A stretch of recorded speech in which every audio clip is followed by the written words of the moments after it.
जो माने सबू कठोर हिंदू थिले इस्लाम धर्म कट्टरवादी सब थिले सेही माने सब सेतेबेले सेठी एकाठी सेही लाहौर ही ए आइडिया को कहया को गले जन्म देइतला जे आमे भारत भितर अलगा हेजिवा हमर गोटे नुआ देश करवा पाकिस्तान ता ना दो तेणु लाहौर उपर आक्रमण होइछि काली सेइथिला कि ताको सेटा बेसी बाधिथियो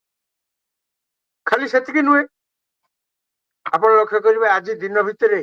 पाकिस्तान देखा जाउछि आज दिन तमाम पाकिस्तान एक प्रकार चुप अछि एवं राति जेतेबेले बढ़ुछि पाकिस्तान से अंधार रे आसिकरी जा कि गंडगोल करुछि गोला फोपाडुछि आज हुए तो करिपारे आगो को मध्य करिपारे से कथा के अस्वीकार करनाथि एवं आमर सैन्यबाहिनी से पूरा सजग अच्छा आम मूलरू कही लगिचु एवं कहूँ जे आम संगे लगिले आम छाड़बू ना अटा भांगी दबू एका आज बड़ घटना चक्र कथा उठिला पार्लियामेंट रे उठला जो पार्लियामेंट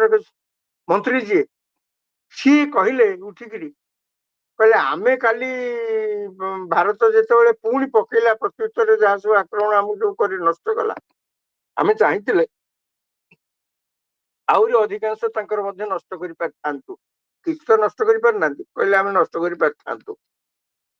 किंतु आमे कलुनु कहीं राति आम गोला पकेबू आउ कि कार्यानुष्ठान करू सी मैंने जानीदे आमर सब जिनस पत्र कौटी कौन अच्छी आठ बड़ी हास्यास्पद कथा आउ कि बोधे न हो पारे इतिमध्य किछि घंटा हेलानी कहया को गले पाकिस्तान पटु गोला वर्षण करबा मिसाइल आक्रमण करबा ए सब सिना कहया को टिके थमी जाइछि बंद ହେଇछि बोली कहबनी पूरा टिके थमी जाइछि किंतु राति को पुणी कौन हो पारे खाली सेतिकी नुहे आज दिन भितरे अनेक मध्य से प्रकार काम आज आम देश भितर मध्य प्रस्तुति चलछि प्रधानमंत्री तुहा को तुहा सब विभिन्न डिफेन्स रो विभिन्न माने air force chief army chief naval सहित सब जोगाजोग अच्छी जहाँ जहाँ सब कार्यानुष्ठान प्रस्तुत हो कहीं पाकिस्तान केबे भरोसा योग्य देश नुहे पाकिस्तान आउ गोटे असुविधा जी से आशा करता पाकिस्तान जे बाह्य शक्ति बाहर देश सब पाकिस्तान को साहाଯ୍य करेंगे कारण पाकिस्तान आज पर्यंत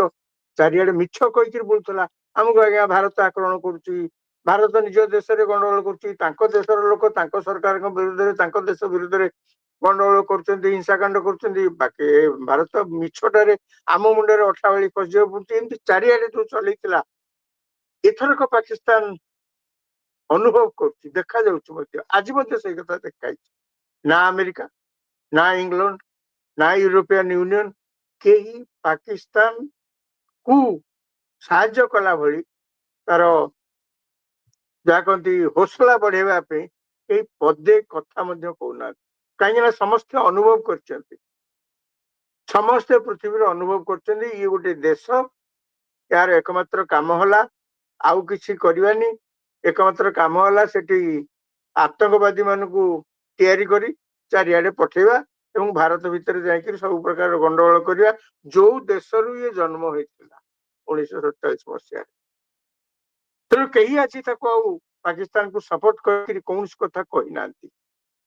इतिमध्य आईएमएफ पाकिस्तान को मुझे कहती पाकिस्तान तो ऋण में बंचुवा देश बोधे पृथ्वी कौन सी देश ना जे कि एति परिमाण ऋण कर पाकिस्तान आज बैठक बस जना पड़ो जे आईएमएफ को से मागिले आमको आउ कि ऋण दिंतु आज्ञा जो देश ऋण कर देश पुणी जाकर पैसा खर्च कर युद्ध हेल्ले तो पैसा खर्च हम आप गोटे रकेट माड़ कले से तो 5 टंकिया नुह कि 10 टंकिया रकेट नुह लक्ष लक्ष टका तो खर्च होना जो देश टंका नहीं खायापी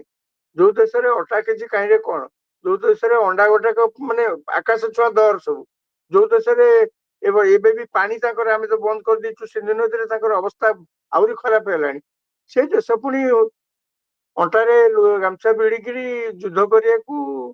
कहीं बाहर ଏବଂ ଏତେ ଲଜ୍ଜାହୀନ ଭାବରେ ପାକିସ୍ତାନ ପୁଣି IMF କୁ ଋଣ ମାଗିଛି ଯେ ଋଣ କିଛି ଦେଲେ ଆମେ ବଞ୍ଚିବୁ, ଆମର ଟଙ୍କା ପଇସା ଅଭାବ ଅଛି। ଏବଂ IMF ର ଆଜି ବୈଠକ ବସୁଛି। ମାନେ ଏଣେ ଋଣ, ତେଣେ ଦେଖିଲାକୁ ଯୁଦ୍ଧ। ମାନେ ବିଚିତ୍ର ଦେଶ, ସେ ଦେଶ ବିଚିତ୍ର ଦେଶ। ଆମେ କେବେ ଯୁଦ୍ଧକୁ ପସନ୍ଦ କରୁନଥିଲୁ, କାହିଁକି ନା ଆମେ ସେଥିରେ ନାହୁଁ। କ୍ଷତି ଯଦି ହୁଏ ଯୁଦ୍ଧରେ ତାହେଲେ ଆମର ବେଶୀ ହବ, କାହିଁକି ନା ଆମେ ହଉଛୁ ପୃଥିବୀର ଅନ୍ୟତମ ବୃହତ୍ତମ ଅର୍ଥନୀତି। ଆମେ ୟା ଭିତରେ ପୃଥିବୀର କହିବାକୁ ଗଲେ ତୃତୀୟ ବୃହତ୍ତମ ଅର୍ଥନୀତି ହେଇସାରିଲୁଣି। 5 ଥିଲୁ, 5ରୁ 4 ୟା ଭିତରେ ତ ନିଶ୍ଚିତ ଭାବରେ ହେଇସାରିଲୁଣି। ଏବଂ 4ରୁ 3 ଆଡକୁ ଆମେ ମୁହାଁଇଛୁ ଖୁବ ଦ୍ରୁତ ଗତିରେ। ଯେ ଆମେ କେବେ ଚେଷ୍ଟା କରିକି ମଧ୍ୟ ପାକିସ୍ତାନ ଏତେ ହିଂସାକାଣ୍ଡ କଲେ ମଧ୍ୟ ଆମେ କେବେ ବନ୍ଧୁକ ଉଠେଇଲୁ। କିନ୍ତୁ ଯେତେବେଳେ ସବୁ ଜିନିଷର ଗୋଟେ ସୀମା ଥାଏ, ସୀମା ପାର ହେଇଗଲା ପରେ ବାଧ୍ୟ ହେଇକିରି ଆମେ ଯାହା କାର୍ଯ୍ୟାନୁଷ୍ଠାନ କରିବା କଥା କରିଛୁ। ସେଇଥିଲାଗି ଆମ ସରକାରଙ୍କ ତରଫରୁ ବାରମ୍ବାର ମଧ୍ୟ କୁହାଯାଇଛି, ଆମେ ଏସ୍କାଲେସନରେ ବିଶ୍ୱାସ କରୁନା। ଅର୍ଥାତ୍ ଆମେ କଣ୍ଟା ବାଡିରେ ଲୁଗା ପକେଇକିରି କଳି କରିବା ଦେଶ ନୁହଁ। ତାହେଲେ ଆମେ ଆଗରୁ ଭିଆଇଥାନ୍ତୁ ଗଣ୍ଡଗୋଳ କରିବା ପାଇଁ, ଆମେ କରିନୁ। ଆମେ କେବଳ ନିଜର ଆତ୍ମରକ୍ଷା, ନିଜର ସ୍ୱାଭିମାନ ପାଇଁ ପ୍ରତ୍ୟୁତ୍ତରରେ ଯାହା କରିଛୁ, ପ୍ରତି ଆକ୍ରମଣରେ ଯାହା କରିଛୁ, ଆମେ କିନ୍ତୁ ଆକ୍ରମଣ କରିନୁ କେବେ। ୟା ଭିତରେ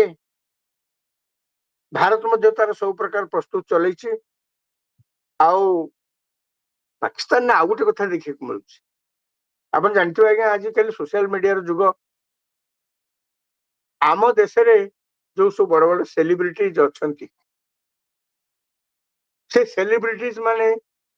ଯେତେ ବଡ ବଡ ସେଲିବ୍ରିଟିଜ ଅଛନ୍ତି, ସିନେମା ଜଗତର ହୁଅନ୍ତୁ, ସାହିତ୍ୟର ହୁଅନ୍ତୁ, ନୃତ୍ୟ, ଗୀତ, ଯାହା କିଛି ହୁଅନ୍ତୁ, ଯୋଉଥିରେ ଯୋଉମାନେ ସବୁ ବଡ ବଡ ଲୋକ ଅଛନ୍ତି, ଯୋଉମାନେ ନାଁ କରିଛନ୍ତି, ତାଙ୍କର ସୋସିଆଲ ମିଡିଆ ହ୍ୟାଣ୍ଡେଲକୁ ଲକ୍ଷ ଲକ୍ଷ ଲୋକ ଫଲୋ କରନ୍ତି।